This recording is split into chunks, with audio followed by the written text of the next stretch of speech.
दोस्तों आज के वीडियो में बात करने वाले हैं जो भोजपुरी में गाने बनते हैं, जो सुपरस्टार अपना जैसे पवन खेसारी गाना देते हैं कंपनियों को, तो वो कितना पैसा लेते हैं। लगभग बताया जा रहा है कि अभी 4 से 5 लाख रुपया कम से कम प्राइस एक गाने का लेते हैं पवन सिंह हो या खेसारी।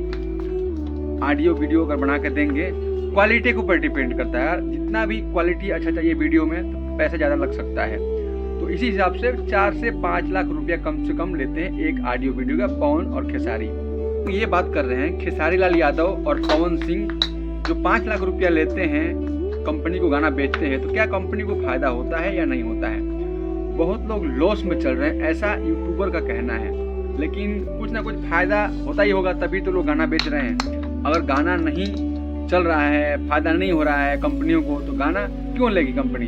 सिंपल सी बात है, अगर हमारा 2 रुपया भी फायदा हो रहा है तो हम गाना खरीद रहे हैं। और बहुत लोग ऐसे हैं जो कह रहे हैं कि बिल्कुल फायदा नहीं हो रहा है। हो सकता है कि पवन खेसारी कहीं ना कहीं एक गाना अगर नहीं चलता होगा तो दूसरा गाना देते होंगे फ्री में, चाहे अगर एक गाना नहीं चला चाहे एक गाना चल गया। ऐसा होता है कि एक गाने में परसेंटेज बाई हिसाब से मिलता है पैसे। मान के चलिए कि हमने पहले तय किया कि ये गाना अगर चल गया मार्केट में तो मान के चलिए कि हमारा 50% हमारा रहेगा, 50% आपका।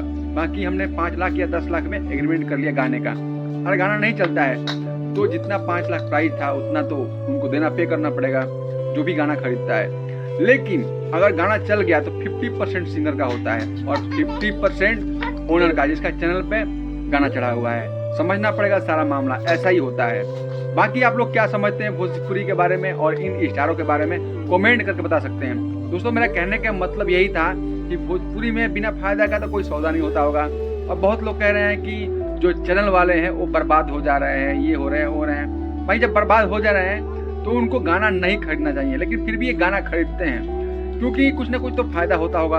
और एग्रीमेंट की बात जो मैंने बताया, ये बात बिल्कुल 100% सही है, क्योंकि बिना फायदा का कोई चीज़ आजकल दुनिया में नहीं लेता है। फायदा हमें 2 रुपया भी बच रहा है तभी मैं कोई सामान खरीदूंगा। तो बाकी आप लोग को जानकारी कैसे लगी कमेंट करके बता सकते हो।